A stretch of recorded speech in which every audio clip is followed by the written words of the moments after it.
हम अपने सर को झुकाते हुए आज के दिन के लिए प्रभु ने बड़ा सौभाग्य दिया हम सबके जीवनों में, आपकी उपस्थिति में प्रभु के बैठने के लिए।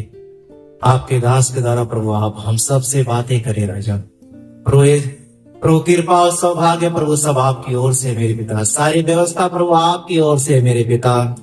जैसे प्रभु आपने व्यवस्था की प्रभु, ऐसे आत्मिक भोजन की व्यवस्था आप करके दी प्रभु। हर एक के आत्मा में बड़ी तृप्ति होने के लिए प्रभु, जैसे आए हैं प्रभु ऐसे नहीं प्रभु, आपसे बल और आत्मा में बड़ी ताकत पाकर प्रभु जाने के लिए आप स्वर्ग से सौभाग्य और कृपा दे मेरे प्रभु। आपके दास के द्वारा प्रभु आप बातें करते हुए प्रभु हर एक के जीवन में प्रभु बड़े आत्मा की बेदारी आने के लिए प्रभु हम आपसे प्रार्थना करते प्रभु। आपकी मर्जी इस पूरी सभा में होने के लिए हम सहायता मांगते प्रभु। आप यहाँ पर काम करे प्रभु, हर एक के जीवनों में बातें करे प्रभु, सहायता करे। सारा नियंत्रण पवित्र आत्मा आपके हाथों में सौंपते प्रभु। आपकी मर्जी पूरी हो प्रभु, हर एक के दिलों में आप बात करें मेरे साथ, सहायता। सारी महिमा आधार आपको देते हुए प्रार्थना यीशु मसीह के नाम में मांगते हैं, आमीन। आगे का समय हम प्रभु को देते। जय मसीह। प्रभु के चरणों में हमें बैठने के लिए प्रभु ने मौका दिया है। मेरा आवाज पीछे तक जा रहा है? नहीं जा रहा, पीछे देख रहा हूं मैं। आवाज जा रहा है ना पीछे? सुन सकते हैं? हाथ खड़ा करके बता दीजिए बहने। हाँ ठीक ठीक ठीक जी।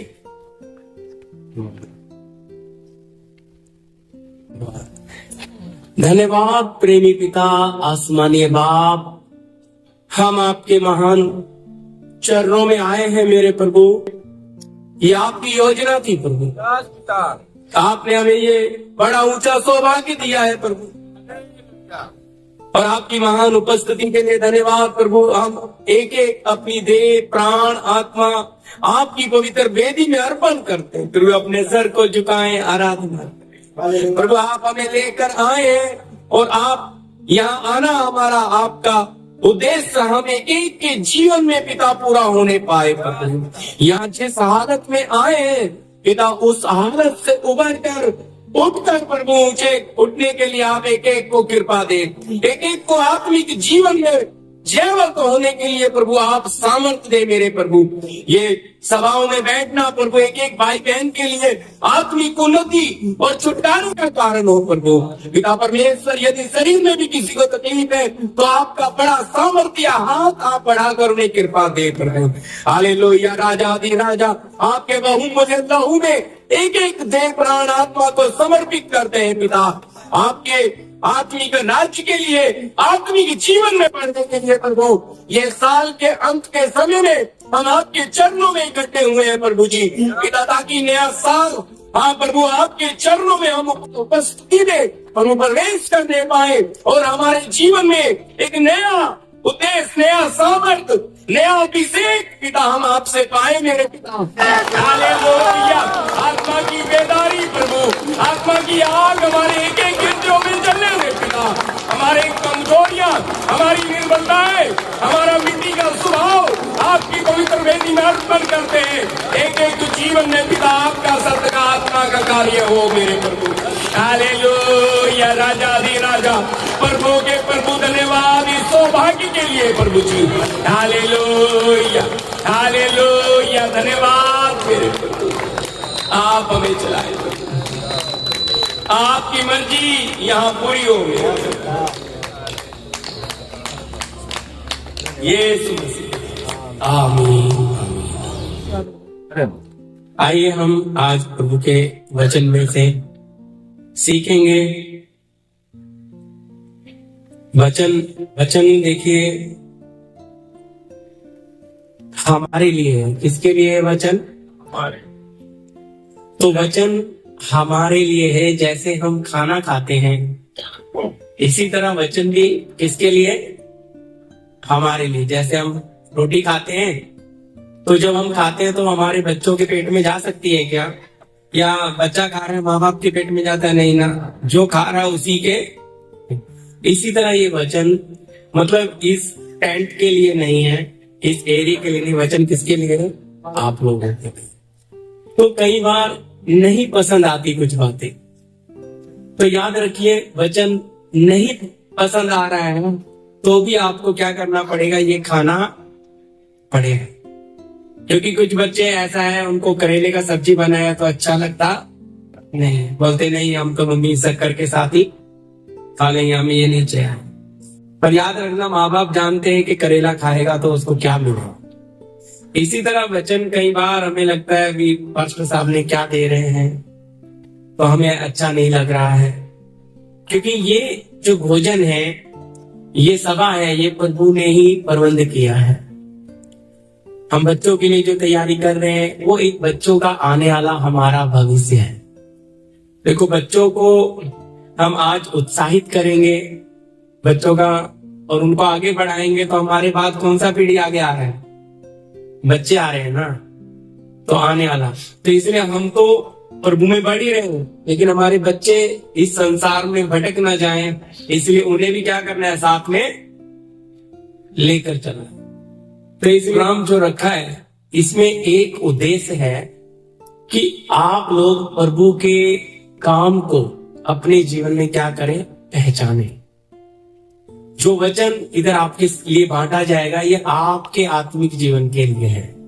अभी जो भोजन है इसमें बच्चों के लिए तो है ही नहीं, बच्चे है भी नहीं यहाँ, है ना। तो ये आपके अच्छा खाना है जो आपको ध्यान से सुनना। अगर कोई सवाल आता है तो आप जरूर पूछ सकते हैं, लिख के बाद में पूछ सकते हैं, भैया ये हमें सवाल समझ में नहीं आया। लेकिन आप ध्यान किधर दें, वचन पे। और एक रिक्वेस्ट है सबसे, बच्चों लोग को बाहर जाने ना दें। आप खाने का लंच हो, कुछ भी हो, बच्चों को अभी नया साल है, एरिया अलग है, ये एक टूरिस्ट एरिया है घूमने फिरने का। तो किस किस प्रकार के लोग आते हैं हमें पता नहीं है। 31 है और 1 तारीख ज्यादातर लोग इंजॉय करते हैं और हम अपने पिता के चरणों में आके बैठे। तो प्लीज बच्चों को बाहर ना भेजें अकेले। अगर बाहर जा रहा है कोई बीच में तो वो बड़ा साथ जाए, नहीं तो ना जाए। जिम्मेवारी आप लोग की है, क्योंकि देखो हम तो यहाँ आत्मिक बातों में लगे हैं। अगर बच्चे आपके बाहर घूमने चले जाए, कुछ हो जाएगा तो दिक्कत सबको हो जाएगी, है ना। तो ये एक रिक्वेस्ट है कि आज और कल, ये क्योंकि गए दिसंबर वाला माहौल नहीं है, ये माहौल थोड़ा यहाँ इस समय अलग है। तो मेरा फर्ज है आपको सबको बोलना कि बच्चों को आप लंच होगा अभी तो सबको बोलो आप अंदर ही रहना है, कंपाउंड में रहे। उधर भी गेट है, इधर भी गेट है। बाहर जाना है तो किसी बड़े को लेकर ही जाए, ऐसा कोई भी जाना नहीं है, ठीक है ना। ये बात समझ आ गया। और कचरा कोशिश करें, कचरे का बैग लाए है ना भैया, उसमें डाल दें। जैसे छोटे बच्चे हैं उनका डायपर रात को पेशाब वगैरह करते हैं, ये मैं इसलिए बता रहा हूँ कि उसमें डाल दें ताकि इधर उधर ना फेंके। तो उन्होंने हमें बोला था कई बार कि आप जो भी है कचरे का बड़ा बैग ला दिया है, उनकी बीएमसी की गाड़ी आके उठा के लेके जाओ, बाहर नहीं डालना, कहीं डालना। और कचरे के किस में डालना है, कुछ भी हो, कोई गंदा कपड़ा हो, कुछ भी हो, उसमें कागज में लपेट के सब किधर डालना है, उसी में। इससे क्या रहेगा, हमें वो जगह दे रहे हैं तो हमें क्या करना है, उनकी बात को भी समझना है। हाँ, ताकि प्रभु ने हमें हर बार अच्छी जगह बंदोबस्त करके दिया है।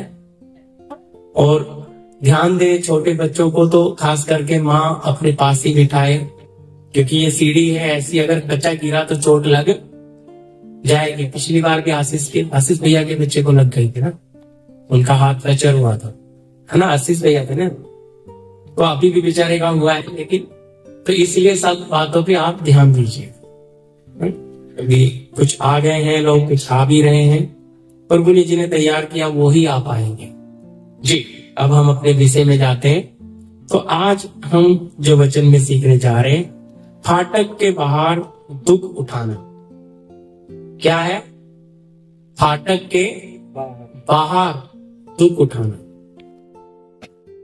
तो इसलिए मैंने बोला खाना किसका है, बड़े लोगों का।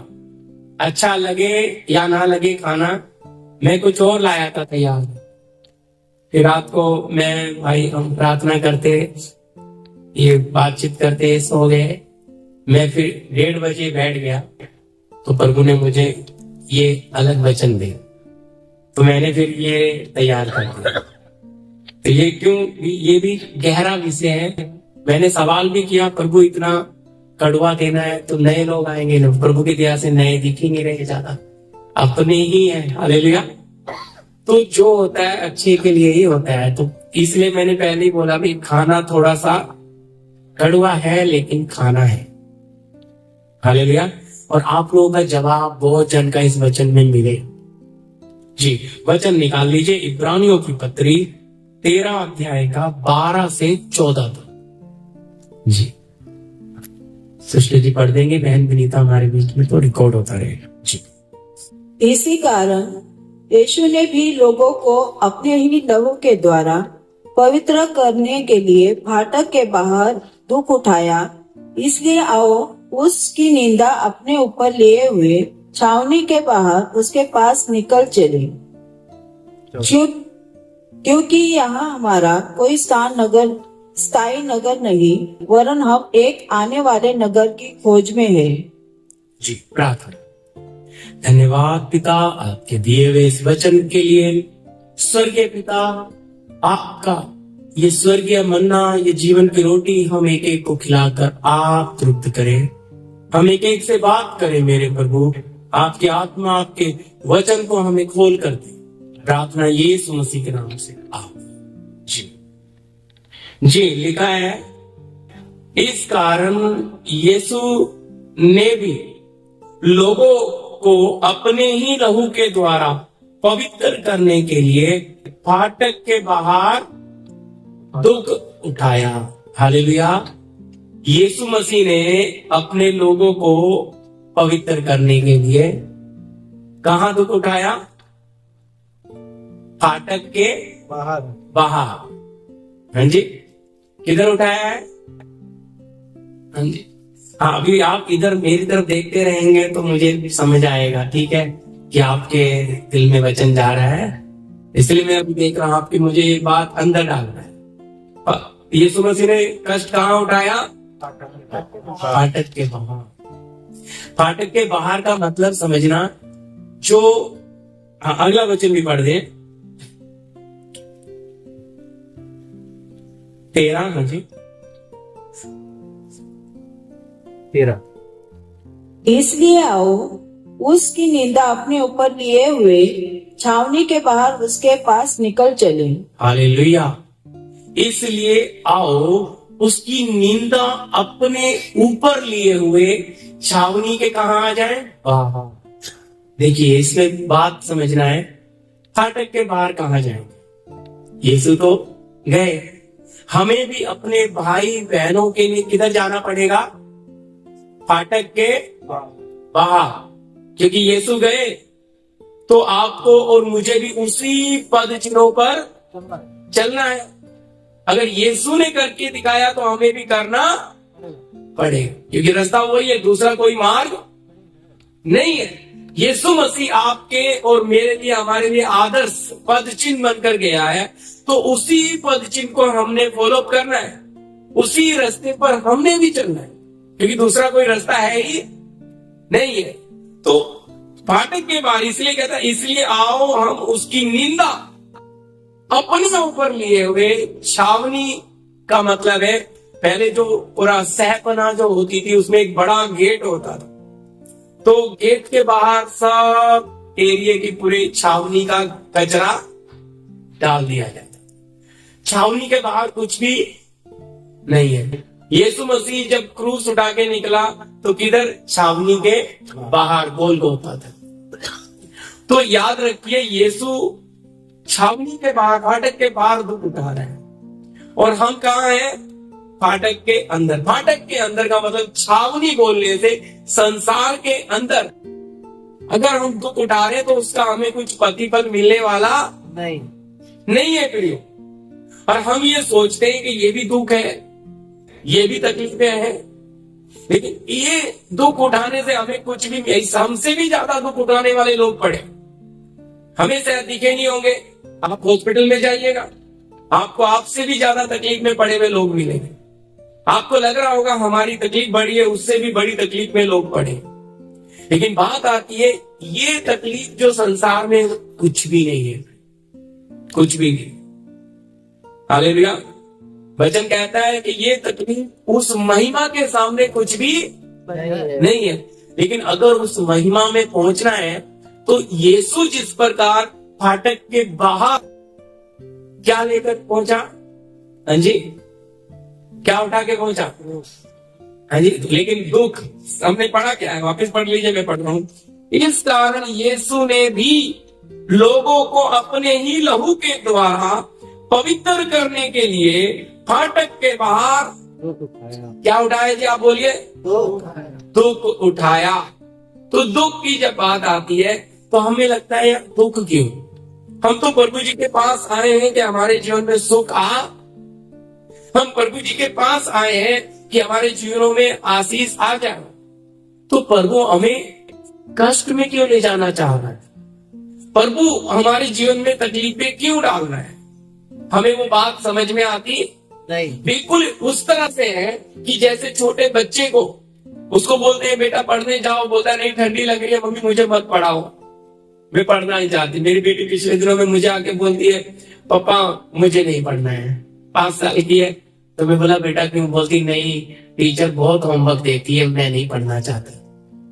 अब बोलिए जी, तो मैंने बोला बेटा अगर तुम नहीं पढ़ोगे ना तो तुम फिर यीशु मसीह के पीछे कैसे चलोगे, संसार में कैसे चलोगे, पढ़ना तो पड़ेगा आपको, समझे।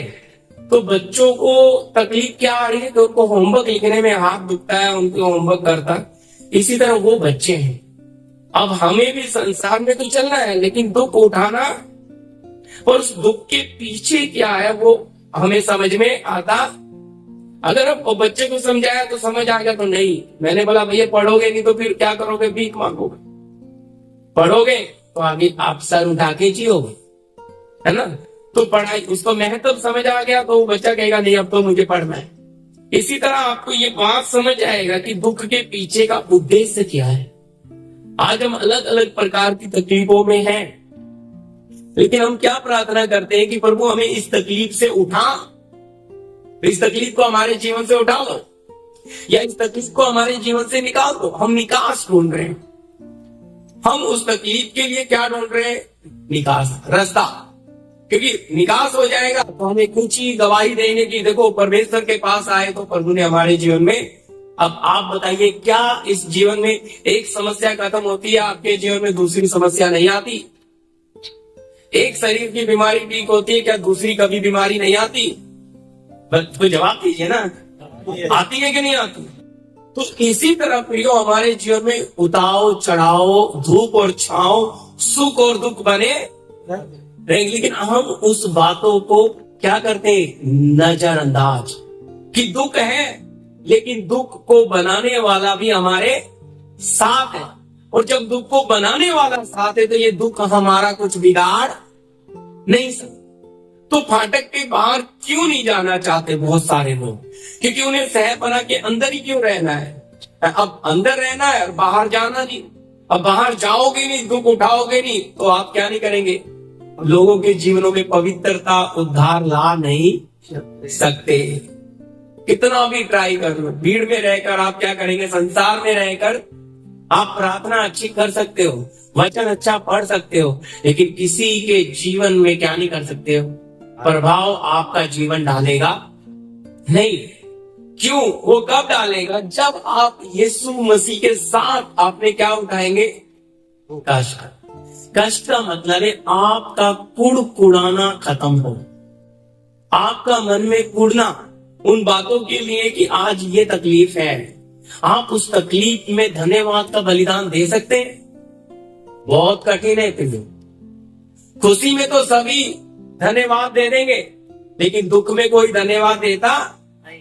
दुख में तो शिकायत करता है कि प्रभु आपने मेरे जीवन में ये तकलीफ क्यों रखी है, प्रभु ये तकलीफ हटा दो तो हम आपकी बड़ी गवाही देंगे, प्रभु तकलीफ हटा दो तो हम आपके लिए बड़ा दान दे देंगे। लेकिन प्रभु जानता है कि उस तकलीफ में हमें रखा क्यों है। हालेलुया। वो जानता है कि हमें उसके पीछे रखने का कारण, इसलिए छावनी में नहीं दुख उठाना है। दुख कहाँ उठाना, छावनी के बाहर, फाटक के बाहर। फाटक के बाहर कैसे जाएं जी, हालेलुया। फाटक के बाहर जाएं कैसे? क्योंकि फाटक के बाहर जाना है तो आपको छावनी की सारी इच्छा, अभिलाषा, लालसा को क्या करना पड़ेगा? छोड़ना पड़ेगा। ये कठिन है। इसीलिए तो छावनी में रहना चाहते हैं, इसीलिए तो संसार में रहना चाहते हैं, प्रभु को मानना चाहते हैं, लेकिन प्रभु के साथ बाहर, खेमे के बाहर यानी कि सहपना के बाहर जाना नहीं, क्योंकि बाहर जाएंगे तो कोई है ही नहीं। फाटक के बाहर जाने के बाद हमें कोई पूछेगा ही नहीं, हमारी कोई इज्जत नहीं रहेगी, हमसे कोई बात नहीं करेगा। हाँ जी, इसलिए क्या शब्द है? निंदा, बदनामी। जी निंदा बदनामी अपने ऊपर लिए हुए। किसके ऊपर? है ना, हमने पढ़ा ना 13 में। इसलिए आओ उसकी निंदा अपने ऊपर लिए हुए। किसके ऊपर? अब जब आप संसार से बाहर निकलोगे तो आप पर क्या आएगी? निंदा, बदनामी।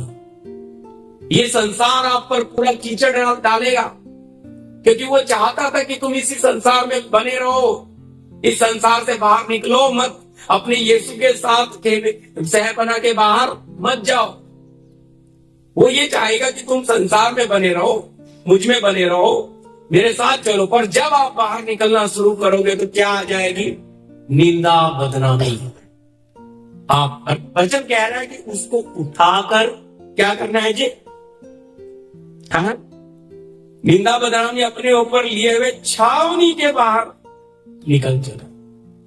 तो बहुत लोग हैं संसार में रहकर ही इस प्रभु की आराधना, प्रार्थना करना चाहते हैं। बहुत ऐसे हैं, रीति रिवाज में पक्के हैं, प्रभु में पक्के हैं, लेकिन छावनी छोड़ना नहीं चाहते।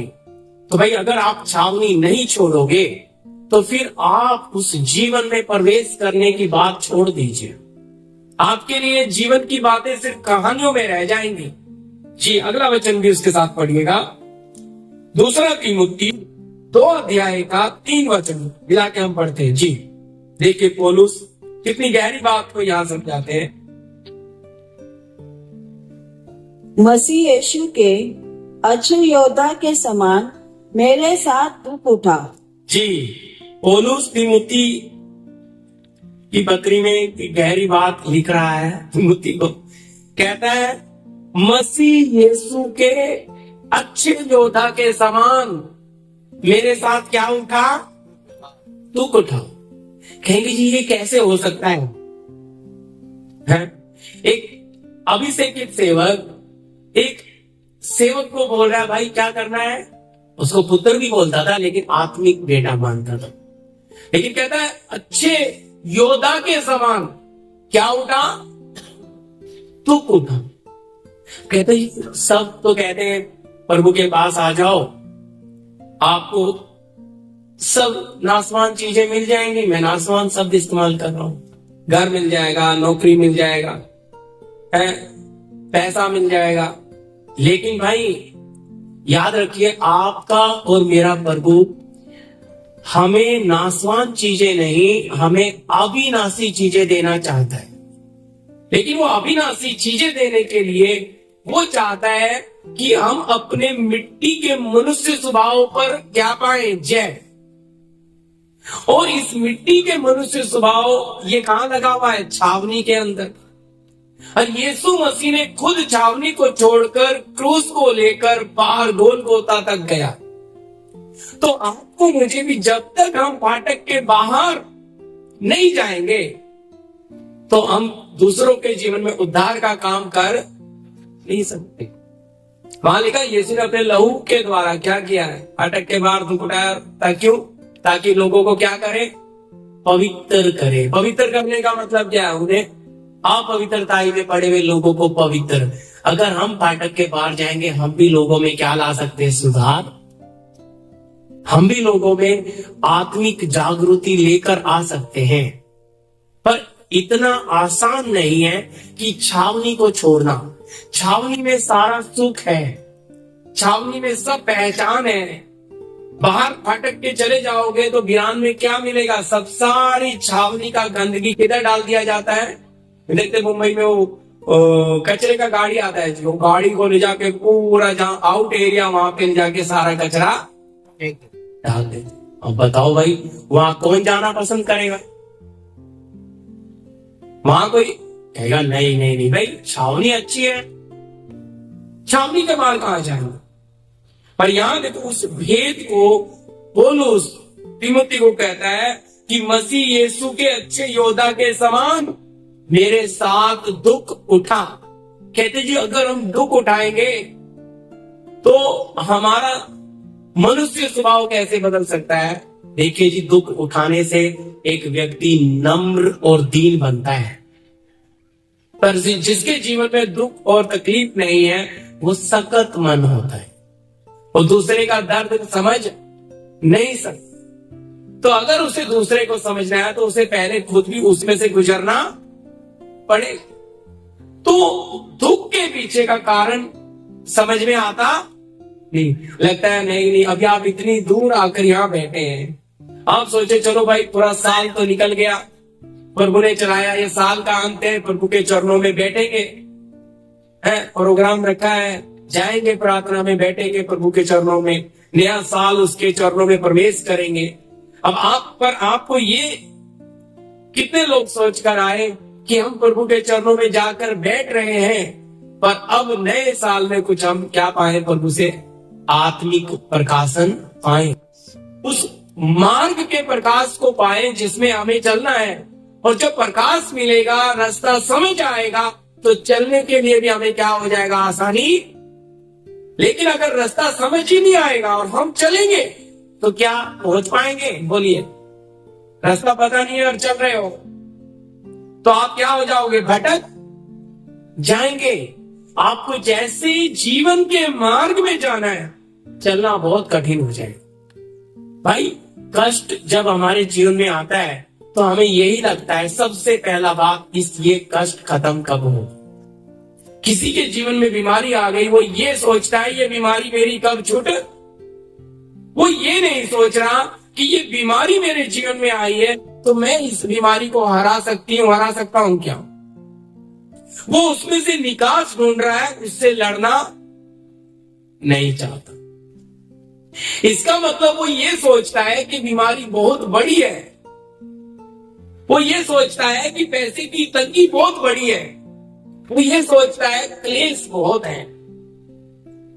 उसे बनाने वाला बड़ा नजर आता ही नहीं। तो इसलिए भाई वो क्या बोल, भाई दुख उठाना। अब दुख उठाने के पीछे का भेद, आपका मिट्टी का स्वभाव कभी दुख उठाएगा नहीं।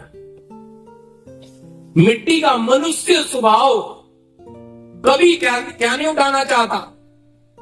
पर जो इस मनुष्य स्वभाव से मन फिराया, अच्छी तरह समझिए, जिसने मन फिराया है वो क्या कर सकता है? वो मन तैयार कर लेगा। उसे पता है कि मुझे इस मिट्टी के स्वभाव को क्या करना है? छोड़ना है। उसे ये पता लग गया कि मुझे इस मिट्टी के शरीर को आज नहीं तो 70 साल की उम्र के बाद तो छोड़ना है, तो क्यों ना मैं आज ही छोड़ दूं। पर कठिन है। इच्छाएं क्या करती है? यदि थोड़ा तो अपने लिए भी रख लो, सारा ही प्रभु को दे दोगे तो तुम चलोगे कैसे? हालेलुया। मैं आपको बता रहा, छावनी के बाहर निकलने के बाद गेट जब बंद हो गया तो पीछे कुछ नहीं है। छावनी के बाहर गंदगी के साथ क्या है? कुछ भी नहीं मिलता है। और आपका मेरा प्रभु कहां पहुंचा? छावनी के बाहर, फाटक के बाहर। क्यों? बोलिए, ताकि क्या हो जाए? लोगों का, संसार में पड़े हुए लोगों का उद्धार हो जाए। हम अपनी तकलीफ के लिए परेशान हैं, अपने बच्चों के भविष्य के लिए, पढ़ाई के लिए, घर बनाने के लिए, अपनी सारी शादियों के लिए। हम अपनी बातों में इतने व्यस्त हैं कि प्रभु को हम क्या देते हैं? गिना चुना टाइम देते हैं। और सबसे ज्यादा टाइम अपने परिवार, अपने शरीर, अपने बच्चों के लिए बिताते हैं। और जो बचा हुआ समय उसे देते हैं ना, वो भी ईमानदारी से देते नहीं है। क्योंकि जब भी मैं बहुत को देखता हूँ, प्रार्थना करते करते भी बात कर लेते हैं। बात प्रार्थना कर रहे हैं, हाँ वो ऐसा कर दो, टीवी बंद कर दो, प्रार्थना चालू, ये कर दो।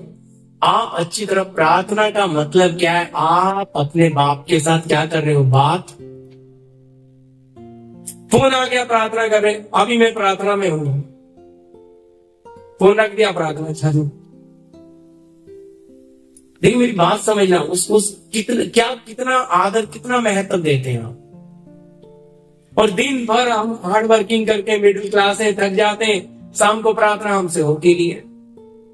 अगर करते भी है तो वो होता रीति रिवाज। हमारी आंखों में गर्म आंसू आना बहुत मुश्किल है। ये बताता है कि आपका दिन कितना सख्त है। और जिसके आता है वो धन्य है। हालेलुया। जिसकी आंखें भीगती है वो धन्य है। क्योंकि अगर आपकी आंखों, आपके अंदर वो प्रभु ने कितना हमारे लिए तकलीफें उठाई, वो एहसास नहीं है। हालेलुया। वो एहसास, इसलिए हम जब प्रभु की भोज या उस मेज में शामिल होते हैं तो उसकी देह को क्या करते हैं? याद करते हैं प्रियो। क्योंकि प्रभु ने बड़ी आज्ञा दिया, ये देह आपके और मेरे छुटकारे के लिए तोड़ी गई, उसके लहू का आखिरी कतरा तक हमारे छुटकारे के लिए बहाया। तो वो याद करते हैं, उस देह में हम क्या बनते हैं? सैब। वो किसको बताता है? सारी कलीसिया का सिर कौन है? हाँ जी, यीशु मसीह। तो सोच कर देखिए, अगर यीशु कलीसिया का सिर है, फिर हाँ? शरीर अपनी मर्जी कुछ कर सकता है? जब तक ये संकेत ना दे सिर, शरीर चल सकता है? बोलिए। तो अगर कलीसिया का सिर हो तो कौन चलाना है? हम प्रभु, आज वगैरह 31 पूरी दुनिया एंजॉय करेंगे, लेकिन जो प्रभु के लोग हैं वो प्रभु के चरणों में आए हैं। और आप कहेंगे पास्टर साहब नया साल जा रहा है तो हमें तो कुछ नए साल के लिए कुछ मिलना चाहिए। लेकिन भाई ये पुराना साल जो बीत गया, कितनी बातें इसमें अभी भी क्या नहीं में बदली नहीं है। नए साल में तो हम प्रवेश कर रहे हैं, लेकिन हमारे जीवन में जैसा नया पन आना था वैसा आया ही नहीं है। उसके लिए कारण क्या था? कि हम प्रभु के साथ समय बिताने में क्या है? बहुत कमजोर हैं, बहुत कमजोर है। क्योंकि वचन कहता है अंत के दिनों में बहुतों का प्रेम ठंडा, प्यार ही ठंडा हो जाएगा भाई। प्यार ठंडा होने का मतलब है अंदर का मसीह खत्म, सब स्वार्थ के पीछे चले जाएंगे। लेकिन कौन है जो जीवन के पीछे आ रहा? कौन है जो छावनी के बाहर जा रहा है? जी अगला वचन भी इसके साथ पढ़िएगा। देखो तीमुथियुस को तो बोल रहा है पौलुस, उसके साथ तीमुथियुस का ही 1:18 भी पढ़िएगा। पहला तीमुथी 1:18 उसके पीछे। हे पुत्र तीमुथियुस, उन भविष्यवाणियों के अनुसार जो पहले तेरे विषय में की गई थी, मैं यह आज्ञा सौंपता हूँ कि तू उनके अनुसार अच्छी लड़ाई को लड़ते रहे। हालेलुया। क्या बोल रहा है? हमने पढ़ा पहला वचन में कि मेरे साथ मसीह यीशु के अच्छे योद्धा के समान दुख उठा। और यहाँ पे अभी क्या बोल रहा है पुत्र तीमुथियुस, भविष्यता के भविष्यवाणियों के अनुसार जो पहले तेरे विषय में की गई थी, मैं ये आज्ञा सौंपता हूं कि तू उनके अनुसार अच्छी लड़ाई क्या कर? अच्छी लड़ाई लड़। तो आत्मिक जो लड़ाई है वो कितना लड़ रहे हैं? आज छावनी के बाहर क्यों नहीं जा पा रहे? संसार को छोड़ क्यों नहीं पा रहे? क्योंकि वो आत्मिक लड़ाई में बिल्कुल भी क्या है? आत्मिक बातों की कोई लड़ाई उनके पास है ही नहीं। हमारे प्रियो, तो क्यों नहीं आत्मिक लड़ाई लड़ना चाहते? क्योंकि क्या नहीं उठाना चाहते? क्या नहीं उठाना चाहते? हाँ जी सही है, समझ आ रही ना बात? दुख यानी कि फाटक के बाहर जाना नहीं चाहते, छावनी में उठाना चाहते हैं दुख। तो छावनी में दुख उठाओगे तो आप योद्धा बन नहीं सकते, आप लड़ नहीं सकते, क्योंकि आप संसार को अगर जीतना है तो प्रियो पहले आप संसार से क्या निकले, बाहर निकले। हालेलुया। संसार में रहकर आप कहें हम संसार को जीत लें, बहुत मुश्किल है, बहुत मुश्किल। अगर आप संसार को जीतना चाहते हैं तो क्या करें, पहले आप क्या करें, संसार से बाहर निकलेंगे तो कौन है आपके साथ, कोई भी नहीं है। बाहर निकलेंगे तो अब आज इंसान मदद के पीछे है। आपको हर मदद के ऊपर से क्या करना है, विश्वास नहीं जी अष्ट साहब ये कठिन है। अगर हम मदद के ऊपर से भरोसा हटाएंगे तो चलेंगे कैसे, कि जब आप यहाँ की मदद से अपना मन काटोगे तो मदद कहां से मिलनी शुरू हो जाएगी, हाँ जी, प्रभु से, पिता से आपको।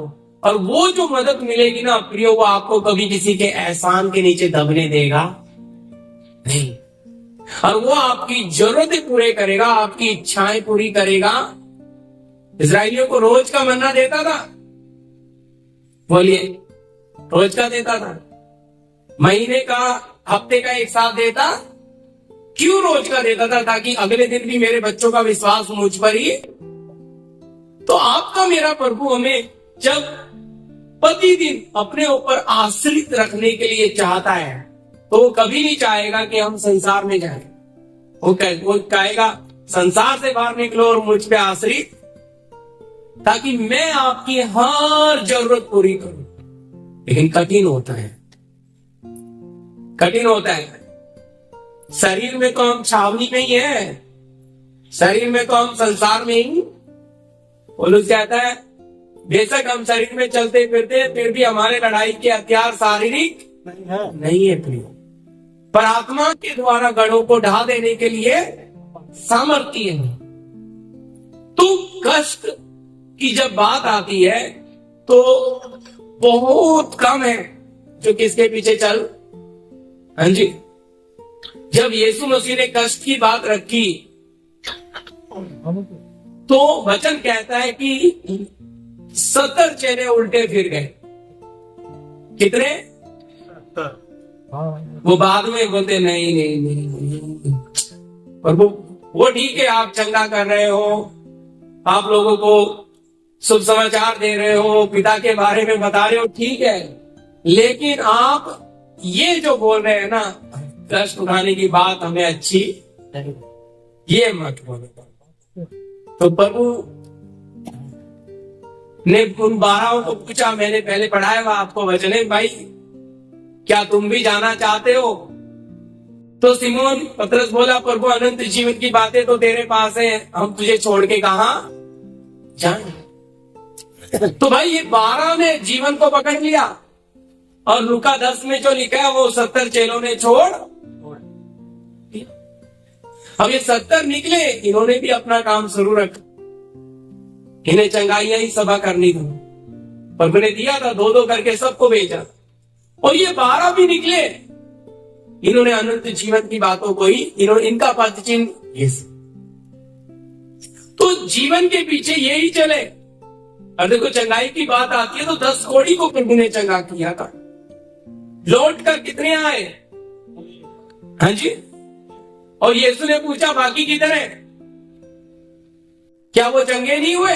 भाई वो चंगे हुए, क्योंकि वो आए ही इसीलिए ताकि प्रभु हमें चंगा कर दे। और चंगे हो गए, धन्यवाद प्रभु, तू महान है, तू सच्चा है, तू जिंदा है, लेकिन अपना जीवन तुझे देंगे नहीं। वे 9 ऐसे थे, तारीफ करेंगे, उसका गुणगान करेंगे, लेकिन उसे अपना जीवन देंगे, यानी कि छावनी को छोड़ेंगे नहीं। प्रभु संसार हम छोड़ेंगे, तेरे साथ हम बाहर दुख उठाने आएंगे, क्योंकि उस दुख उठाने के पीछे का भेद है कि आपका मनुष्य स्वभाव। याद रखिए, जब एक मनुष्य कष्ट में जाकर अपने ऊपर का भरोसा भी उसका खत्म हो जाता है तो सब में उसे अपना ही नजर आता है। पर एक सुख विलास में जीने वाला व्यक्ति भेदभाव करता है, पक्षपात करता है, ऊंच नीच करता है, बड़ा छोटा करता है, इज्जत आदर ढूंढता है। लेकिन एक कष्ट में से पिसा हुआ व्यक्ति कभी भी किसी को कष्ट देना पसंद करता वो खुद सह लेता है, लेकिन दूसरों को अपनी वजह से क्यों वो ऐसा करता है बोलिए? क्योंकि वो खुद ही किस में से गुजरा है, वो जानता है कि कष्ट का दर्द क्या है? तो इसी तरह प्रभु हमें उस कष्ट में ले जाने का कारण क्या है? उस कष्ट में जाने का फायदा यह है, कष्ट आपका अपने ऊपर का भी भरोसा खत्म, और जब तक आपका अपने ऊपर का भरोसा नहीं खत्म होता, सबसे पहले तो रिश्तेदारों का खत्म होता है। क्योंकि हम बड़ा भरोसा रखते हैं, हम मदद भी करते हैं आशा से, आज करेंगे तो कल हमारे बच्चों के लिए भी ये खड़े रहेंगे। आज किसी की शादी में ये दे रहे हैं तो अगले पता है कि हमारे बच्चे की शादी में बढ़कर ही देने वाला है, इसी आशा से दे रहे हैं। हर जगह में हमारा कहीं ना कहीं कोई स्वार्थ छुपा, जबकि वचन कहता है कि हम कुछ भी करें निस्वार्थ करें। निस्वार्थ का मतलब है उसमें हमें कोई फायदा नहीं है, पर वो बदले में हमें कुछ मिले या ना मिले, हमने क्या करना है? मैं आपको अच्छा उदाहरण देता हूं भाई। इतर की बोतल प्यार से खोलोगे तो, गुस्से से खोलोगे बदबू देगी। यही एक मसीह जीवन का पहचान है। आपके साथ कोई कैसा भी व्यवहार करे, आप में कोई तब्दीली आएगी? बोलिए, आती है। फिर वो बुरा नहीं मानी, कईयों में आ जाता है, बुरा भी लग जाता है। अगर थोड़ा सा कुछ गड़बड़ हो गया ना जीवन में, तुरंत मुंह फूल जाता है। किसी ने इधर की बात उधर कर दी, उसका चेहरा देख के उससे बात करने का मन होता नहीं है कि नहीं ये अच्छे नहीं है, ये तो हमारे बच्चों के बारे में गलत बोलते। बोला बच्चे को, लग मां को गया, मां बात ही नहीं करती। कैसा है? क्यों ऐसा? क्यों छोटी छोटी बातें हमें लगती हैं? क्योंकि अभी तक हम मनुष्य स्वभाव से मरे ही। इसलिए ना प्रभु हमें कहां ले जा रहा है? हाँ जी, अगला वचन में पढ़िए इसके साथ, पहला कुरिन्ती 4 अध्याय का 14 से 16 तक। धीरे धीरे, हाँ जी, पहला कुरिन्ती 4 अध्याय का 14 से 16 तक। मैं तुम्हें लज्जित करने के लिए ये बातें नहीं लिखता, परंतु अपने प्रिय बालक जानकर तुम्हें चिताता हूँ, क्योंकि यदि मसीह में तुम्हारे सिखाने वाले 10,000 भी होते तो भी तुम्हारे पिता बहुत से नहीं, इसलिए कि मसीह यीशु में सुसमाचार के द्वारा मैं तुम्हारा पिता हुआ। जी, इसलिए मैं तुमसे विनती करता हूँ कि मेरी सी चाल चलो।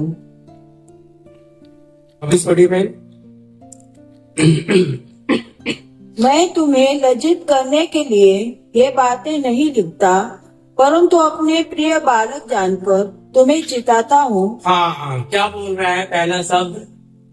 अब पौलुस कहता है भाई कष्ट उठाने की बात कह रहा है, दुख उठाने की बात कर रहा है, तो कहता है मैं तुम्हें लज्जित या शर्मिंदा करने के लिए नहीं कह रहा हूं। कईयों को लगता है कष्ट आ गया तो उनको शर्म आती है, लोगों के सामने मुंह उठा के चलने का, क्योंकि शरीर में बीमारी आ गई। अरे ये कैसे मसीह है, देखो प्रभु को मानते हैं, इनके शरीर में तो बीमारी है, इनका प्रभु बीमारी क्यों नहीं अच्छा किया? बोलिए, अच्छा लगता है क्या? हाँ, इब्रानी हमने क्या पढ़ा 13 में, उसकी निंदा और बदनामी अपने ऊपर लिए हुए। अब प्रभु के कारण ना आपके ऊपर आ रही बदनामी। कैसा आपका मुंह ना उदासी से, आपको अच्छा लगता, पर आपके दिल में एक सवाल उठता है, प्रभु महिमा तुझे मिलनी चाहिए, ऐसा क्यों? प्रभु तू तो बीमारियों को रचने वाला है, तो बीमारियों को रचने वाला है, तो सारी सृष्टि का बनाने वाला, तेरे लिए कोई बात कठिन नहीं है। क्या तू हमें इस बीमारी में देखकर खुश है? क्यों सवाल आ रहा है बोलिए? क्योंकि आप उस बीमारी के ऊपर जय नहीं पाना चाहते, आप उस बीमारी से भागना चाहते हैं। आप उसमें क्या ढूंढ रहे हैं? हाँ जी, आप उसमें छुटकारा ढूंढ रहे हैं, छुटकारा ढूंढ रहे हैं जी। आप उसमें से उठाकर चलना नहीं चाहते। अब जब छुटकारा चाहते हो तो कहते जी प्रभु के पास इसीलिए तो आए हैं ताकि क्या मिल जाए? छुटकारा। ये प्रभु कहता है भाई मैं छुटकारा नहीं, मैं तुम्हें पूरा ही नया बनाना चाहता हूं। मैं तुम्हें रिपेयर नहीं करना चाहता, मैं तुम्हें पूरा चेंज ही। समझिए आपने कोई चीज खरीदी और पता लगा कि उसमें खराबी निकल गई, आप पहुंचे शोरूम, भाई साहब ये तो खराब है, वो बोलता ठीक है साहब इधर रखो मैं आपको नया। तो वो नया दे रहा है वो अच्छा है या उसको रिपेयर करके देगा? अच्छा है ना। तो ये परमेश्वर भी हमें जब नया बनाने का काम शुरू करता है तो हमें वो अच्छा, हम क्या चाहते हैं? ना ना ना ना ना ना भाई साहब आप तो हमें यही रिपेयर करके दो। तो हम समझदार हैं, हम मूर्ख हैं, क्योंकि वो तो पेटी बैग नहीं चीज दे रहा है कि ये मैं कंपनी को रिटर्न भेज दूंगा। यही हालत बहुत लोगों की है कि हमारी समस्या का समाधान हो जाए तो बस प्रभु महान, प्रभु भला। लेकिन अगर हमारी समस्या का समाधान नहीं तो फिर दिक्कत है जी। हालेलुया। क्या है? दिक्कत है, क्योंकि प्रभु को तो हम प्यार करते हैं। बहुत लोग निकास ढूंढते हैं। मैं आपको सच कह रहा हूं, ये साल खत्म हो रहा है, आप आज रात को, कल हम प्रभु की आमद में देरी है तो हम प्रभु की मेज में शामिल होंगे, तो प्रभु के कष्ट को, उस क्रूस के कष्ट को हम समझेंगे, तो उस दर्द को समझेंगे कि प्रभु ने जो कीमत हमारे लिए दी है। क्योंकि हम जब प्रभु भोज लेते हैं तो उसकी देह और लहू को स्मरण करते हैं कि वो देह हमारे लिए कैसे टूटी। वो इतनी महिमा को, सारी सृष्टि का बनाने वाला इतना शून्य बनकर आ गया, तब आपको एहसास होगा कि हम अपनी ऊंचाई को क्यों नहीं छोड़ सकते। चलो जी, आपके पास 4 घर होंगे, 2 घर होंगे, बैंक बैलेंस होगा, अच्छा, आप ये प्रभु के सामने ये धन दौलत क्या चीज है? वो राजाओं का राजा सारे स्वर्ग की महिमा छोड़कर आ गया। आप अपना बड़ापन नहीं छोड़ पा रहे, बुरा नहीं मानिएगा, आप अपनी जाति नहीं छोड़ पा रहे, आप अपना स्वभाव नहीं छोड़ पा रहे, आप उसके लिए अपना लालच नहीं छोड़ पा रहे। वो आपके लिए शून्य बन गया, लेकिन हम उसके लिए खाली होने को तैयार नहीं है। प्यार करते हैं बहुत उसे, लेकिन वो हमें खाली क्यों करना चाह रहा है भाई? प्रियो, वो हमें खाली इसलिए करना चाहता है कि मेरे बेटे बेटियां संसार से खाली हो तो मैं इन्हें स्वर्ग से आत्मिक धन से भर दूं। तो आत्मिक खुशी और आत्मिक आनंद जो है वो आपको शरीर में मिलता नहीं है। शरीर की जो खुशी है, शरीर का जो आनंद है, ये तत्काल है। तत्काल बोल सकते, थोड़े समय का है जी, तत्काल ना, क्योंकि थोड़ा समय गुजरेगा, ये शरीर का सुख चला। देखिए आज अगर हम जवान हैं, अच्छे हट्टे कट्टे हैं, तो जब हम पे सर के बाल पकेंगे, टाइट चमड़ा ढीला होगा तो क्या आ जाएगा? बुढ़ापा। तो क्या वो खुशी रहेगी? बोलिए। समय के साथ सब कुछ बदल है। आज हंस खुश हैं, आगे जाके भी ऐसे ही रहेंगे क्या? बोलिए। धीरे धीरे ये शरीर क्या होता है? जवाब देता सीन करता है। लेकिन आपका और मेरा परमेश्वर क्या चाहता है कि आप जीवन पाए, और वो जीवन बहुतायत का जीवन पाए। बहुतायत का यानी कि वो जीवन पाना है तो आपको किधर आना पड़ेगा? बताइए। फाटक के बाहर दुख उठाना पड़ेगा। फाटक के बाहर इस दुख उठाने के पीछे का भेद क्या है कि तो ये जो दुख आप उठाएंगे, आपके अंदर से मिट्टी का नाशवान स्वभाव क्या हो जाएगा? मैं कह रहा आपको पड़ोसी का बच्चे में भी अपना बच्चा दिखना शुरू हो जाए। समझे? आपको दूसरे की माँ में भी अपनी माँ नजर आएगी, दूसरे की बहन में भी अपनी बहन नजर आएगी। क्या हो गया? क्योंकि उस कष्ट ने क्या किया? आपके अंदर का स्वार्थ को खत्म किया, आपके बड़ेपन को खत्म किया, आपके घमंड को खत्म किया, आपकी पढ़ाई का, आपके ज्ञान का, सारी चीजों ने कष्ट ने क्या कर दिया है? पीस दिया। यानी कि अब बोलो कष्ट में नहीं जीविए, तो पिसाई में नहीं जाना चाहते। प्रभु टूटे हैं, आप हमें जोड़ दो, लेकिन हम अपनी पिसाई, तो आपका मेरा परमेश्वर हमें नाना प्रकार की अलग अलग परिस्थिति में इसलिए रखना चाहता है ताकि हम मनुष्य स्वभाव पे क्या हो जाएं? जयवंत हो जाएं, मनुष्य स्वभाव का। लेकिन ये मनुष्य स्वभाव भी बहुत दिक्कत है। मैंने आपको बोला भाई, प्रभु के साथ बैठना है, रीति रिवाज कर लेना आसान है, लेकिन उसकी उपस्थिति को पकड़ कर बैठना बहुत कठिन है। मैं कह रहा, जब आप उपस्थिति में बैठोगे, आप लव लीन हो जाओगे, बाहर क्या हो रहा है आपको कुछ खबर नहीं। बच्चा टीवी देख रहा है, आप पर कोई प्रभाव नहीं है। बच्चा मोबाइल चला रहा है, आप पर कोई असर नहीं गिर रहा। लेकिन आज हालत ये, अरे मोबाइल बंद कर, तुझे पता नहीं प्रार्थना कर रहे। आप प्रार्थना कर रहे, बच्चे को भी पता लगता है मम्मी पापा को क्या कर रहा है, हमारी आवाज डिस्टर्ब कर रही है। क्यों आपका ध्यान उधर केंद्रित हो रहा है? आप प्रभु में उतने लवलीन क्यों नहीं हो पा रहे? आज हालत ये है कि बाजू वाले की आवाज ज्यादा आ रही है तो इनको प्रार्थना करनी भारी है। कहते वो देखो भगवान अलग ही गाने लगा के रख दिया, अब हम कैसे प्रार्थना करें? अब भाई उस बात के लिए ये प्रदीप कब का मर गया, इसलिए वो कितना भी साउंड करके बजाए, प्रदीप पे कोई असर गिरने वाला। पर अगर ये मरा नहीं है तो भाई इसका पैर हाथ हिलना शुरू हो जाएगा और वो चीजें इस पे प्रभाव।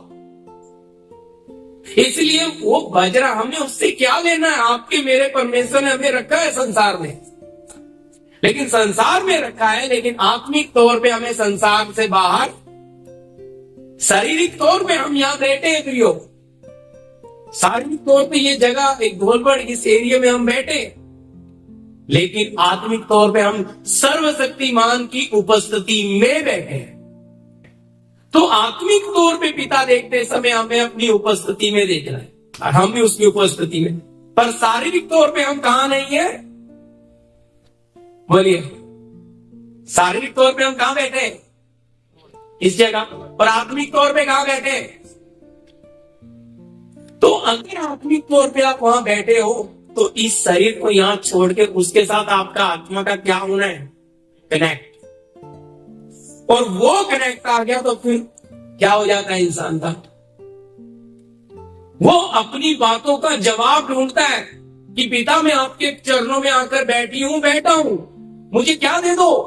मुझे जवाब दे दो प्रभु, क्योंकि मैं अपनी मन मर्जी में अपनी जिंदगी में बहुत जी लिया या जी ली, लेकिन अब मैं आपके साथ इस नए वर्ष में प्रवेश करने से पहले आपके उस मार्ग को अच्छी तरह समझना चाहता हूं, ताकि मैं एक नए साल में एक नए समर्पण के साथ उस परमेश्वर को क्या करूं? पहचान कर अपना जीवन सौंप दूं उसके उस अनंत जीवन के मार्ग के लिए, क्योंकि ये छोटा सा जीवन कोई बड़ा जीवन नहीं है। और प्रियो, अगर इसमें हमें हमारा प्रभु जिस हाल में हमें रखना चाहेगा, हमने उसे शिकायत देनी नहीं है। और जब ऐसा करना शुरू करते हो, आपका और मेरा विरोधी शैतान कहां चला जाता है? आपके जीवन से चला। क्यों? उसको पता लग गया है कि भाई मनोज ने क्या कर दिया है, अभी उसके हाथ में अपना जीवन दे दिया, इसने दुख उठाने का निर्णय, ये छावनी के बाहर चला गया, अब इस पे संसार का कोई प्रभाव गिरेगा, इसलिए वो भी आपको तुम्हारे हाथ पे छोड़ गया। तब आता है परमेश्वर का स्वर्ग से आपको आशीष, तब आपकी सारी जरूरतें स्वर्ग से। देखिए, जब आत्मा यीशु को जंगल में परीक्षा ले जाने के लिए, परखने के लिए ले गया, तो 40 दिन और रात यीशु निहारा रहा भूखा। तो परखने वाला पास आके क्या बोलता है फिर? यदि तू परमेश्वर का पुत्र है तो पत्थरों को कह दे कि रोटियां। लेकिन यीशु ने उसके बोलने से कुछ भी नहीं किया। जब वो परीक्षा को पार किया तो कौन आया उसकी सेवा करने? सोच कर देखे फिर आप और मैं, जब हम संसार को पार करके आत्मिक जीवन में, कि संसार की चीजें हम पे प्रभाव डालती नहीं, जब तक वो प्रभाव आ रहा है तब तक हमारा संबंध हमारे प्रभु के साथ बना, जैसा बनना है बना। हमें क्या पता लग रहा है कि ये प्रभाव मुझ पे डाल रहा है, ये चीजें मुझे आकर्षित कर रही है, ये चीजें मुझे अपनी ओर खींच रही है, इसका मतलब अभी भी मुझ में क्या है? कमी। मेरा जीवन खुद बताएगा कि मैं उस बनाने वाले के करीब पहुंच रहा हूं या दूर हूं। इसलिए मेरा नेचर ही मुझे बता देगा, मुझे दूसरे से पूछना नहीं पड़ेगा। इसलिए उद्धार पाए हुए व्यक्ति का जीवन बताता, भाई इसने उद्धार पाया है, इसके जीवन में प्रभु नजर आता है, क्योंकि ये किसके पीछे? अपने बनाने वाले के पीछे। और बनाने वाले के पीछे चल रहा है तो आपको उसकी मर्जी में ही क्या करना पड़ेगा? अपनी मर्जी को छुपाना। आपकी मर्जी कहीं भी नजर आनी किसकी? बनाने वाले की मर्जी। आप लेकिन अगर आपने नहीं पहचाना तो आपकी मर्जी आगे होगी, उसकी मर्जी पीछे पीछे। आपकी इच्छा लालसा आगे आगे होगी, उसका काम पीछे पीछे होगा। और याद रखो, यदि हम नाशवान चीजों को आगे रखेंगे और अविनाशी चीजों को पीछे रखेंगे तो एक समय आएगा कि ये नाशवान चीजें हमें भी अविनाशी चीजों से, अनंत काल के जीवन से ही अलग कर देंगे। क्योंकि हमने जो पीछे छोड़ दिया, वो क्यों छोड़ दिया? इस संसार के सुख के लिए। वो धनवान व्यक्ति को प्रभु ने यही तो बोला था कि अपना सब कुछ कंगालों को दान कर दो और मेरे पीछे आ जा, मैं तुझे स्वर्ग में धन। उसका चेहरा उतर गया, वो बोलता है नहीं, उदास हो गया, क्योंकि उसने जीवन, वो इतना धनी था, वचन में लिखा है, उसने दुख उठाया ही नहीं था। उसको समझ आ गया, अगर मैं इतना धनी हूं, इतना पैसे वाला हूं, अगर मैं सब दान कर दूंगा तो फिर मेरे से मेहनत तो होगी नहीं, तो मैं तो नहीं दुख उठा सकता। तो इसने क्या बोला? ऊंट का सुई के नाके से निकल जाना सहज है, धनवान का स्वर्ग के राज्य में प्रवेश करना कठिन है। वहां पे भी यीशु ने भी संकेत दिया, कष्ट के बगैर आपको अनंत जीवन मिलना। हम सोचते प्रभु ये कैसा, आज इसी वचन से दुनिया प्रचार कर रही है, देखो भाई है? और ये उपदेश प्रेरितों की तालीम को छोड़कर वो 70 लोगों की तालीम ज्यादा लोग पसंद करते हैं कि बस चंगाई। वो यीशु को भी कहते हैं प्रभु बस तू चंगाई कर, लेकिन भाई घर में जाके पढ़ना आपने यहुन्ना 6। यीशु ने अनंत जीवन की बातें करना शुरू करी तो ये 70 चेले छोड़ गए। इन्होंने भी जाकर अपने काम शुरू किए, पर 12 ही जीवन के रास्ते में चले। तो ये जो आप ये 12 के 12 प्रेरितों की जो शिक्षा थी पूरी तरह से यीशु के पद चिन्ह पर। अगर वो 70 छोड़ के नहीं जाते तो वो भी तो इसी में होते। वो क्यों चले गए? क्योंकि उनको क्या चाहिए था? उनको सह बना के अंदर ही रहना था, उनको फाटक के बाहर दुख उठाने जाना नहीं था। आज यही हालत है लोगों की। वो कहते प्रभु बस हमें हमारे परिवार समाज इसी में हमें आशीष दे दो, इसी में हम खुश हैं, हम आपका नाम ऊंचा करेंगे, हम आपकी बड़ी गवाही देंगे। है ये वही नो है, चंगे हो गए वापिस मुड़ के आए नहीं है, क्योंकि उनको अपने काम नहीं, काम हो गया, धन्यवाद। पर प्रभु चाहता है भाई जीवन के लिए कौन आ रहा है, अनंत काल के जीवन के लिए कौन आ रहा है।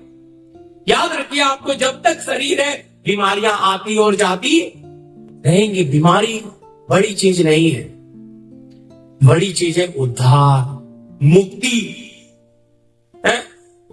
तो अगर आप सोचेंगे भाई बीमारी थी, तो बीमारी भाई आपका बनाने वाला जब आपके जीवन में आएगा ना, बीमारी को जगह ही नहीं मिलेगी रहने की। हालेलुया। वचन कहता तुम्हारी देह पवित्र आत्मा का मंदिर है, और जब वो आपके अंदर बीमारी को जगह कहां? हालेलुया। तब आप बीमारी पर हंसोगे, तकलीफों पर हंसोगे, क्योंकि आप तकलीफ और दुख के ऊपर क्या करेंगे? राज्य। जी आगे भी पढ़िएगा 14 व 15। क्योंकि यदि मसीह में तुम्हारे सिखाने वाले 10,000 भी होते, जी ये 14 वापस पढ़ दीजिए, एक मिनट 14।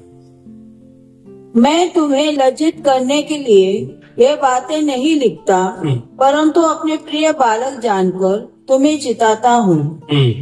क्योंकि यदि मसीह में तुम्हारे सिखाने वाले 10,000 भी होते, तो भी तुम्हारे पिता बहुत से नहीं, इसलिए कि मसीह यीशु में सुसमाचार के द्वारा मैं तुम्हारा पिता हुआ। जी मसीह यीशु में सुसमाचार, ये पौलुस, उस बात को अगला भी पढ़ दीजिए 16 ताकि मिलके समझा। जी जी। इसलिए मैं तुमसे विनती करता हूँ कि मेरी सी चाल चलो। हाँ, पौलुस किसकी सी चाल चल रहा था? यीशु की। इसलिए क्या बोलता है, तुम मेरी सी चाल चलो। तो ये बंदा छावनी छोड़ के किधर पहुंचा? फाटक के बाहर दुख उठाने। जी एक और वचन लीजिए ताकि उस बात को आप समझे। बहुत लोग कहते हैं आत्मिक पिता, लेकिन भाई इसने इतनी बड़ी बात, ये उस चीज को क्यों बोल पाया? जी दूसरा तीमुथी, पहले ये पढ़ दीजिए, दूसरा तीमुथी 4 का 3 और 4। दूसरा तीमुथी 4 अध्याय का 3 और 4। क्योंकि ऐसा समय आएगा जब लोग खरा उपदेश न सह सकेंगे। देखिए वचन में लिखा है कि ऐसा समय आएगा लोग खरा उपदेश या वचन क्या नहीं कर पाएंगे, समझ रहे? इसलिए मैं शुरू में ही बोल दिया कि भैया देखो कभी करेला बनता है तो बच्चों को पसंद आता नहीं है, तो क्यों नहीं, उनको कड़वी चीज अच्छी। लेकिन याद रखना उसमें जो तत्व है, इसी तरह खरी तालीम लोगों को अच्छी, उनके कानों को अच्छी लगती नहीं है, वो तो कड़वी लगती है, वो तो पसंद आती नहीं है। जी पढ़िए मैंने आपके साथ शुरू से यहाँ। क्योंकि ऐसा समय आएगा, हाँ जी, जब लोग खरा उपदेश न सह सकेंगे, जी पर कानों की खुजली के कारण अपने अभिलाषाओं के अनुसार अपने लिए बहुत से उपदेशक बटोर लेंगे। जी हमने दूसरा तीमुथी 4 का 3 और 4 पढ़ा। जी जी जी क्या? दूसरा तीमुथी 4 अध्याय का 3 और 4। क्योंकि ऐसा समय आएगा जब लोग खरा उपदेश ना क्यों नहीं सह पाएंगे प्रियो? कभी लिख रहा है पौलुस? लगभग 2000 साल पहले।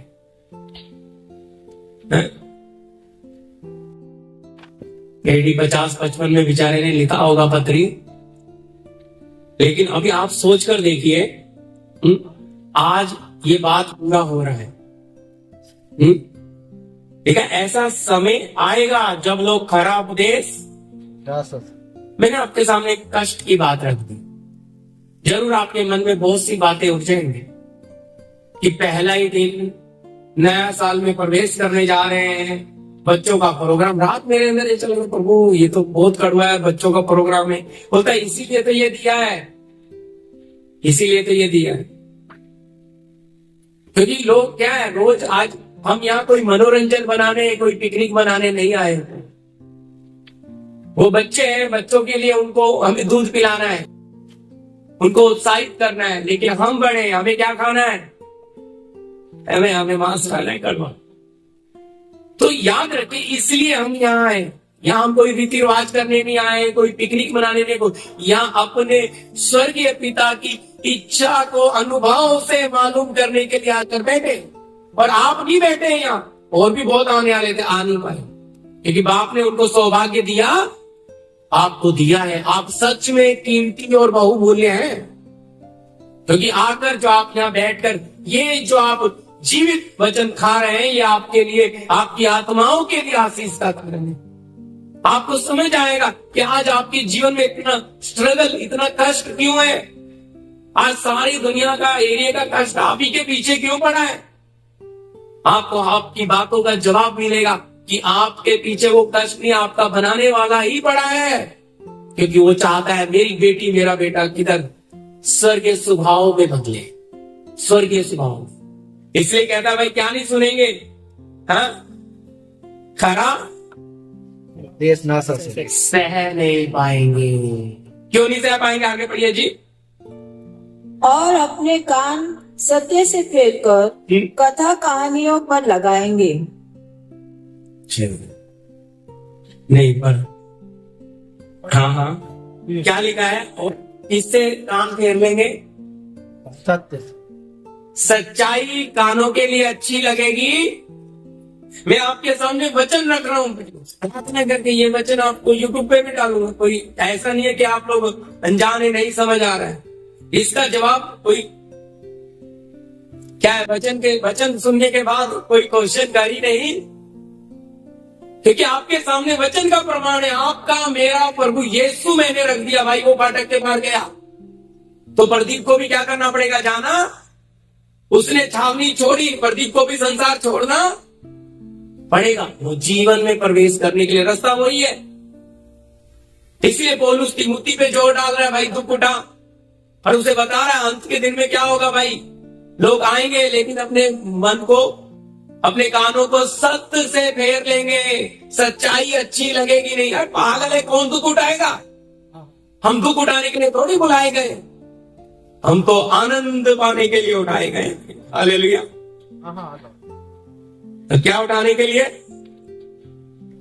खुशी, आनंद चाहिए।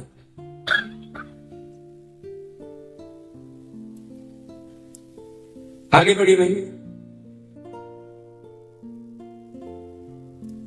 कानों की खुजली के कारण। और अपने कान सत्य से फेरकर कथा कहानियों पर लगाएंगे। क्या लिखा है? अपनी अभिलाषाओं के अनुसार अपने लिए क्या करेंगे? कहां से काम फेर लिया? जो आपके पसंद की बात कर रहा है, वाह ये पास्टर ही अच्छा है, ये तो वाह वाह धन्यवाद, ये बता रहे हैं हम अब तक शराब नहीं पड़े थे, ये बता रहा तुम पे बीमारी है तो ये शराब है तुम्हारे पे, अब तक तुम प्रभु ने तुम्हें ग्रहण किया ही।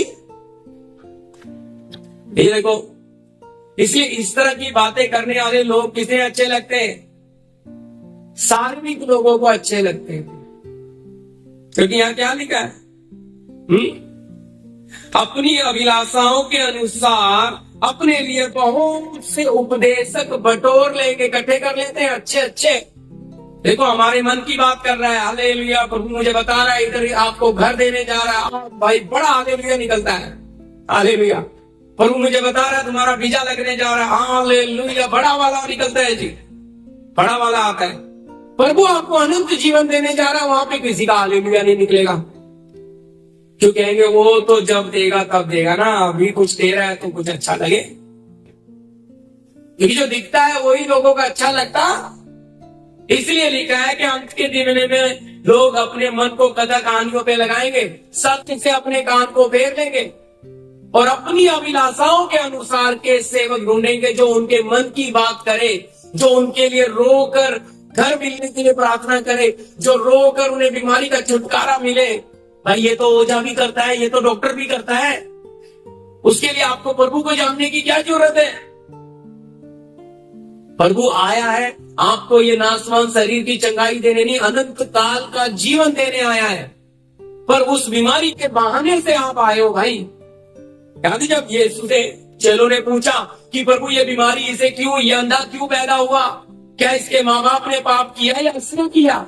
यीशु ने क्या बोला? ना तो इसने किया ना इसके, पर ये बीमारी इसलिए आई है ताकि परमेश्वर की महिमा इसमें प्रकट हो। हालेलुया।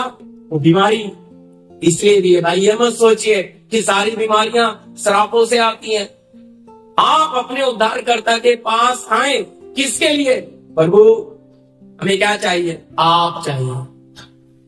और जब प्रभु को आप बोलते हैं आप चाहिए, फिर आपकी कान में जो खुजली है, जो सत्य नहीं सुनता, अच्छी तरह समझिए, उसे ये वचन हजम होने वाला नहीं है। लेकिन जो सत्य से प्यार करता है वो प्रभु की आवाज सुनता है, वो कहेगा यही मेरे लिए भोजन है। उसे पता है कि यही है मार्ग, और अगर ये आवाज में सुनूंगा तो मेरे मनुष्य स्वभाव को बदलने का रास्ता यही है।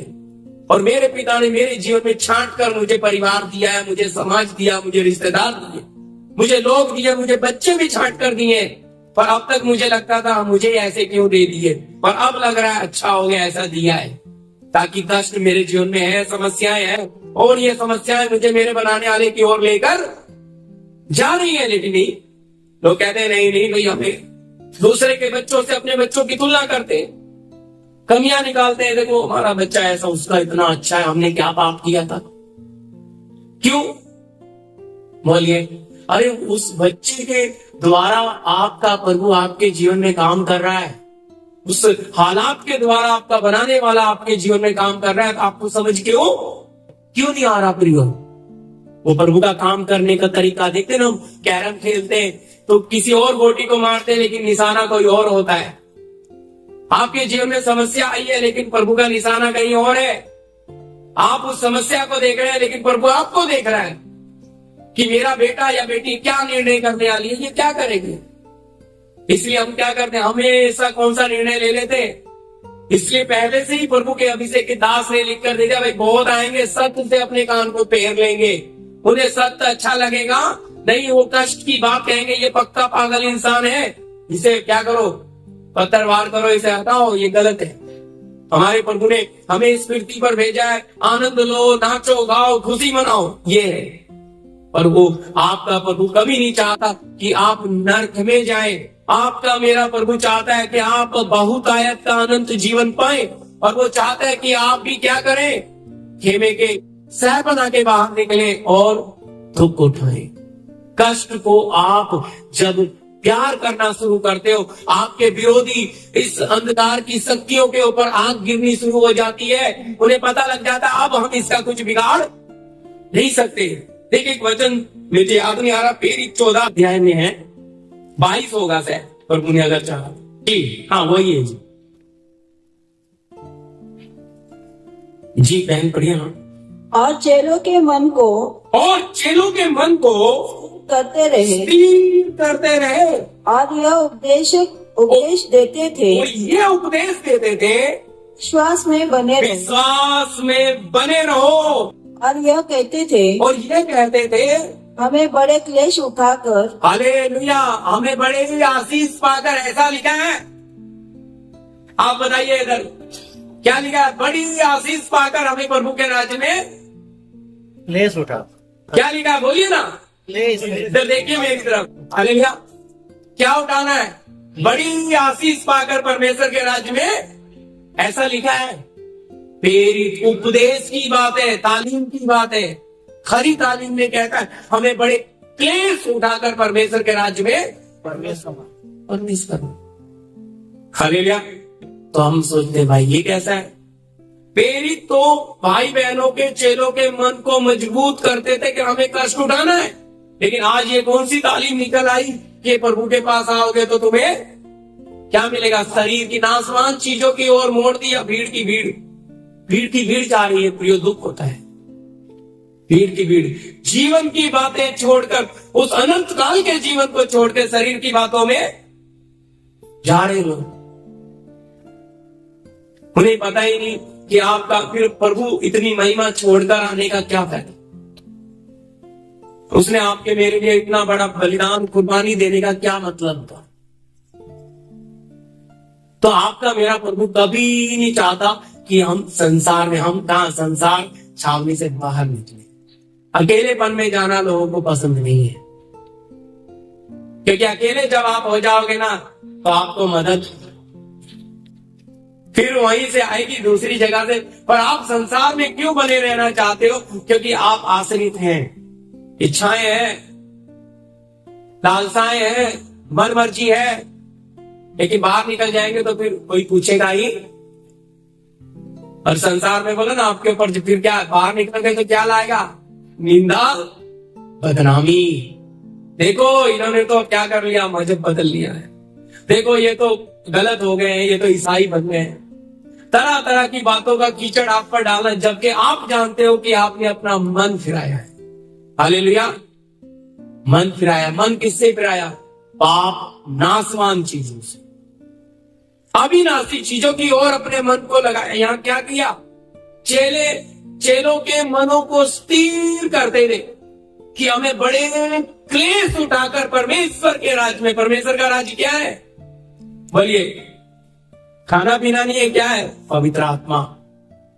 परमेश्वर का राज। इसके लिए इसने प्रार्थना करने में, प्रभु की मर्जी रही तो 2 तारीख को लूंगा ये में से। हालेलुया। तो राज्य को फिर आपको पता लगेगा भाई राज्य क्या है। कितने राज्य में आ गए, लेकिन कितनों ने राज्य को अपना बनाया। आ जाना आसान है, प्रवेश कर लेना आसान है, लेकिन उसे अपना बनाने में क्या है कीमत, वो लोग नहीं समझते। कितनों को समझ ही नहीं आता कीमत देनी क्या है। क्योंकि यहां तो कह रहा है भाई, चेलों के मन को स्थिर कर रहे बड़े क्लेश उठाकर, क्योंकि आपका मेरा उद्धार करता दुख उठाकर हमें एक आदर्श देकर गए, तो हम भी उसी मनसा को हथियार के समान धारण करें। पतरस लिखता है, क्योंकि जिसने शरीर में दुख उठाया वो पाप से छूट गया। हालेलुया जी। आगे बढ़िएगा। कानों की खुजली के कारण खरा उपदेश ना सह सकेंगे। तीमुथी 2:4 हम पढ़ रहे थे। जी जी जी। क्योंकि ऐसा समय आएगा क्योंकि ऐसा समय आएगा जब लोग खरा उपदेश न सह सकेंगे। लोग खरा उपदेश ना सह सकेंगे। खरा उपदेश क्या है? बोले दुख उठाने का। वो चेलों के मन को स्थिर कर रहे हैं, लेकिन पौलुस ने पहले ही लिख दिया ऐसा समय आ रहा है कि लोग खरा उपदेश क्या नहीं कर पाएंगे। मैं नहीं कह रहा, वचन कह रहा है। हाँ जी आगे। पर कानों की खुजली के कारण हाँ जी अपनी अभिलाषाओं के अनुसार जी। अपने लिए बहुत से उपदेशक बटोर लेंगे। हालेलुया। आगे बढ़िए बहन। हाँ। और अपने कान सत्य से फेर अपने कान सत्य से फेर कर कथा कहानियों पर लगाएंगे। कथा कहानियों पर लगाएंगे। हालेलुया। कहाँ लगा लेंगे जी? कथा का 1 तीमुथी 4:12 भी पढ़िएगा। कोई तेरी जवानी को कोई तेरी जवानी को तुच्छ न समझने तुच्छ पाए, न समझने पाए, पर वचन और चाल चलन और चाल चलन और प्रेम और विश्वास और पवित्रता में और पवित्रताई में विश्वासियों के लिए विश्वासियों के लिए आदर्श बन जा। आदर्श बन जाए। इसमें बहुत सारी बातें। हालेलुया। देखो तीमुथी को लिखता भाई क्या कर, कोई तेरी जवानी को तुच्छ ना समझने पाए, वचन और चाल चलन में। हाँ, किसमें? वचन और चाल चलन में। हाँ जी। और प्रेम और विश्वास और पवित्रताई में विश्वासियों के लिए क्या बन जा? आदर्श बन जा। ये आदर्श कैसे बनेगा? अगला भी पढ़ लीजिए। 2 तीमुथी 4:2 कि तू वचन का प्रचार कर, कि तू वचन का प्रचार कर, समय और असमय तैयार रहे, समय असमय तैयार रहे, सब प्रकार की सहनशीलता सब प्रकार की सहनशीलता और शिक्षा के साथ उल्लांघन न दे, शिक्षा के साथ क्या कर? उल्लंघना दे और डांट और समझा। डांट और समझा। हालेलुया। पूरा हो गया जी बस। डांट और समझा। तो ये खरी शिक्षा के लिए जब इतना तीमुथी में पौलुस उत्साहित कर रहा है, इसका 5 भी पढ़ दीजिए। 2 तीमुथी 4:5 भी। हाँ। पर तू सब बातों में सावधान रहे, सावधान रहे। दुख उठा, क्या उठा? सब बातों में सावधान रहे और क्या कर? दुख उठा। हाँ जी। सुसमाचार प्रचार कर, शुभ समाचार प्रचार कर, काम कर और अपनी सेवा को पूरा कर। अपनी सेवा को पूरा कर। प्रिय याद रखना, इतनी कड़वी और गहरी बात। मैं कहता हूँ पौलुस तीमुथी को बहुत प्यार करता था और आत्मिक तौर पे उसे बेटा भी मानता था और भाई भी मानता था, क्योंकि आपस में क्या है? हम भाई। हालेलुया। क्योंकि हम सबका पिता एक ही है। उम्र कोई मतलब नहीं, बड़ी छोटी, लेकिन आत्मा में क्या है? भाई। हालेलुया। बहनों के बारे में भी यही है भाई, बहनों के लिए लिखा है पुरुषार्थ करो, उनमें भी कोई अलग नहीं है। स्वर्ग में सब क्या होंगे? स्वर्गदूतों के, उधर कोई मेल फीमेल नहीं है, इधर है तो सभी भाई होंगे। हालेलुया। तो प्रभु ने तो इतना ऊंचा सौभाग्य दिया हमें, लेकिन उस अविनाशी शरीर के लिए, उस अविनाशी देह के लिए क्या हमें कष्ट में से गुजरना जरूरी है? हाँ जी। एक दो पहले 5 वचन और है, प्रभु की मर्जी रही तो ये मैं भी से आगे और ले लूंगा, मग समय दिया, अभी समय हो गया है। तो एक भजन गाते हुए समर्पण के साथ नमूना बनो, नमूना बनो। हालेलुया। भाई सारी में कितने नंबर है गाना? हालेलुया। समझते हुए एक प्रभु यीशु के हमें आदर्श बनना है, लेकिन ये आपके सामने मैंने कष्ट की 521 नंबर जी। नमूना बनो युवा समय में, कोई तेरी जवानी को तुझ न जाने। नमूना बनो युवा समय में, कोई तेरी जवानी को तुझ न जाने। कोई तेरी जवानी को तुझ न जाने। नमूना बनो युवा समय में, कोई तेरी जवानी को तुझ न जाने। प्रार्थना करने में नमूना बनो युवा समय में, कोई तेरी जवानी को तुझ न जाने।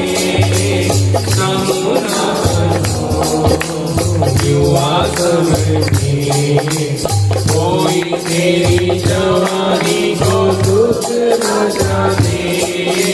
नमूना बनो युवा समय में, कोई तेरी जवानी को तुझ न जाने। संगीत में नमूना बनो युवा समय में, कोई तेरी जवानी को तुझ न जाने। नमूना बनो युवा समय में, कोई तेरी जवानी को तुझ न जाने। वचन पढ़ने में नमूना बनो युवा समय में, कोई तेरी जवानी को तुझ न जाने। नमूना बनो युवा समय में, कोई तेरी जवानी को तुझ न जाने। नमूना बनो युवा समय में, कोई तेरी जवानी को तुझ न जाने।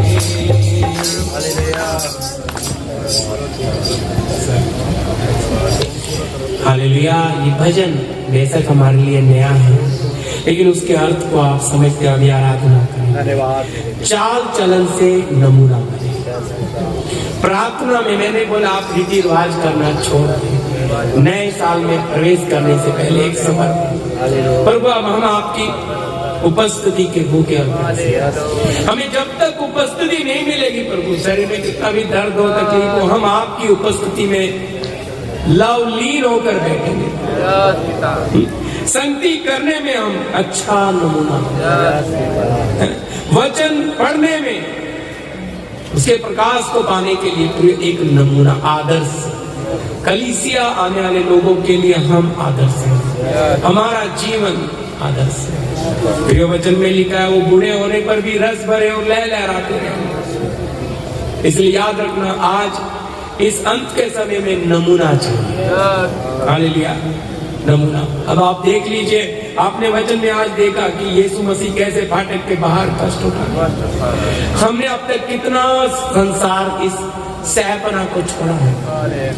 आज हम अपनी बातों का छुटकारा चाहते हैं, अपनी बातों का समाधान चाहते हैं, लेकिन आपका मेरा बनाने वाला हमसे क्या चाहता है उसकी हमें नहीं पड़ी।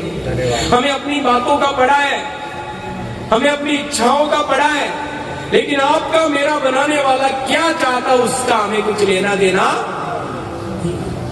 हालेलुया। इसलिए आइए हम अपने सर झुकाएं, आराधना, एक समर्पण। इतना मौका प्रभु ने दिया है, हालेलुया, इस कष्ट की बात को समझने के लिए। हालेलुया, हालेलुया प्रभु धन्यवाद। इस साल खत्म की ओर बढ़ रहा है, लोग आज एंजॉय करने के लिए, पार्टियां करने के लिए भीड़ जमा हो रही है, लेकिन हम यहाँ पे जमा हुए पिता आपके उस उद्देश्य को समझने के लिए, आपकी उस बुलाहट को समझने के लिए, आपके इस ऊंची बुलाहट को बुलाने के पीछे का कारण समझने के लिए। प्रभु हमने पूरा साल गवा दिया, हालेलुया, ये साल का आखिरी समय बचा है। एक नए साल में प्रवेश करने से पहले प्रभु हमें वो नमूना बनने के लिए प्रभु वो मार्ग प्रभु आप खोलकर हमें समझाएं मेरे पिता, ताकि हम आपके पद चिन्हों पर चले, आपके संत, आपके प्रेरित, आपके लोग कैसे चले प्रभु जीवन के मार्ग में चलने के लिए प्रभु आप हमें एक कॉपी सेक दे पिता। हालेलुया प्रभु, हम यहाँ रीति रिवाज करने नहीं आए, हम यहाँ एंजॉय करने नहीं आए, हम यहाँ पिकनिक बनाने नहीं आए पिता। हम अपने बनाने वाले को और भी करीब से जानने के लिए यहाँ अपना सब छोड़ कर आकर बैठे हैं, ताकि हम भी अपने बनाने वाले के साथ फाटक के बाहर जा सके, हम भी उसके साथ कष्ट में सहभागी हो सके। हालेलुया, धन्यवाद प्रभु। एक एक जीवन को आपके बहुमूल्य लहू में समर्पित करते हैं पिता, एक अच्छा नमूना बनने के लिए प्रभु आप यहाँ बैठे सबको आपके लहू में समर्पित करते हैं प्रभु। ये वचन बेशक कड़वा है, लेकिन प्रभु एक एक की आत्मा के लिए ये बल और ताकत बने प्रभु। जो आपके चुने हुए लोग हैं इस अंत के समय में प्रभु जी, वो समर्पण के साथ सहपना के बाहर प्रभु जी फाटक के बाहर आने के लिए मन तैयार करें। हालेलुया, वो आपकी निंदा बदनामी अपने ऊपर लिए हुए चलने के लिए एक समझ दो प्रभु। इस आत्मिक जगत में इस संसार का ईश्वर और उसकी शक्तियां विरोध में है कि सच्चाई में न जाने पाए। हालेलुया प्रभु, और भी इस वचन को आपकी मर्जी है तो आने वाले दिन में आप खोल कर आपके हाथों में इस समय करें, यीशु मसीह, आमीन। जी, हमारे बीच में भाई मनोज दास प्रार्थना करके हम सब अपनी आंखों को बंद करें। धन्यवाद सर्वशक्तिमान परमेश्वर पिताजी, हम आपका धन्यवाद देते हैं इस समय के लिए, मौके के लिए, सौभाग्य के लिए प्रभु धन्यवाद। आज के दिन के लिए प्रभु धन्यवाद। आपने नियुक्त किया हुआ दिन में प्रभु आप अपने लोगों को बुलाया, अपने उपस्थिति में बैठने का मौका दिया प्रभु धन्यवाद। प्रभु इस साल का आखिरी दिन है, मैं प्रभु आपने सिखाया प्रभु छावनी के बाहर दुख उठाते समय में प्रभु कुड़कुड़ाए ना, दोष ना लगाए, लेकिन प्रभु आपकी बातें हमारे मनों में याद आने पाए कि जिस तरह प्रभु आप इस पृथ्वी पे रहते समय दुख उठाकर हमें एक आदर्श दे गया, नमूना दिया प्रभु, उसी रास्ते से आपके चेले गए, सब लोगों ने गया प्रभु, और हमें भी प्रभु उसी रास्ते पर चलने का सौभाग्य दे, ताकि प्रभु यह दुख हमें मिटाने नहीं आया, हमें मारने नहीं आया है प्रभु, यह दुख हमें पवित्र बनाने आया है। ये बातें समझ में आने के लिए हमारी समझ को, बुद्धि को खोल दीजिए प्रभु। प्रभु धन्यवाद, जैसे स्वर्ग से एक बीज इस पृथ्वी पर आया प्रभु, मरा, लोगों के लिए प्रभु आशीष का कारण बन गया प्रभु। भारत चलो ने प्रभु कीमत दी, दुख उठाया, 72 लोगों के आशीष का कारण बने। तो हमें भी इस सौभाग्य दे प्रभु, ताकि प्रभु हम अपने लोगों के लिए प्रभु कीमत देकर उनके लिए एक नमूना बनने के लिए प्रभु सहायता करो। जैसे गेहूं का दाना जमीन के अंदर मरता है प्रभु, 100 बीज उसके साथ बाहर आते हैं प्रभु, इस तरह प्रभु हमें भी अपने परिवारों के लिए, लोगों के लिए, रिश्तेदारों के लिए प्रभु एक बीच दुख उठाने के लिए प्रभु, मरने के लिए मन बनाओ, ताकि प्रभु हम अपने लोगों का एक उद्धार, एक आशीष का कारण बनने पाए प्रभु, नमूना बनने पाए। प्रार्थना करने में, प्रभु वचन को पढ़ने में, चलने में, गीत गाने में, हर बातों में, युवा समय में, यह समय है प्रभु बताने का। प्रभु यह समय हमारा युवा समय नहीं करने पाए प्रभु, यह जीवन आपके चरणों में बिकने पाए। धन्यवाद प्रभु, आप अपने दास को लेकर प्रभु गहरी बातों को खोल कर दिया, इसके लिए धन्यवाद। जिन्होंने सुना प्रभु ये वचन उनके हृदय की पाटिया पे लिखा जाए और 100 गुना फल आने पाए प्रभु। या पथरीली भूमि में ना गिरे, न झाड़ियों में न गिरे, न सड़क के किनारे गिरे प्रभु, ये अच्छी हृदय में गिर जाए ताकि 100 गुना फल निकल पाए। इस साल हमारे अंदर यह दुख का वचन, यह उपदेश की बातें बोला गया, 2026 में जीने का मौका दीजिए प्रभु, नमूना बनने का मौका दीजिए प्रभु, ताकि लोग इस जीवन को देखकर आपकी महिमा करने पाए प्रभु। धन्यवाद आपके वचन के लिए प्रभु, आपने बातें किया, धन्यवाद। धन्यवाद, आपका वचन जीवित, प्रबल और दोधारी तलवार है प्रभु, एक एक के अंदर काम करने के लिए प्रार्थना करते हैं। धन्यवाद देते यहाँ पे आए हुए सबको, छोटे बड़े सबको, उनकी आत्मा, प्राण, शरीर को आपके हाथों में सौंपता हूं प्रभु, आप संभाले, आगे भी संभाल कर रखे। धन्यवाद देते सबको आपके हाथों में सौंपते हुए प्रार्थना यीशु मसीह के नाम से मांगते हैं पिता, सुनिए, दया से ग्रहण कीजिए, आमीन। सबको जय मसीह।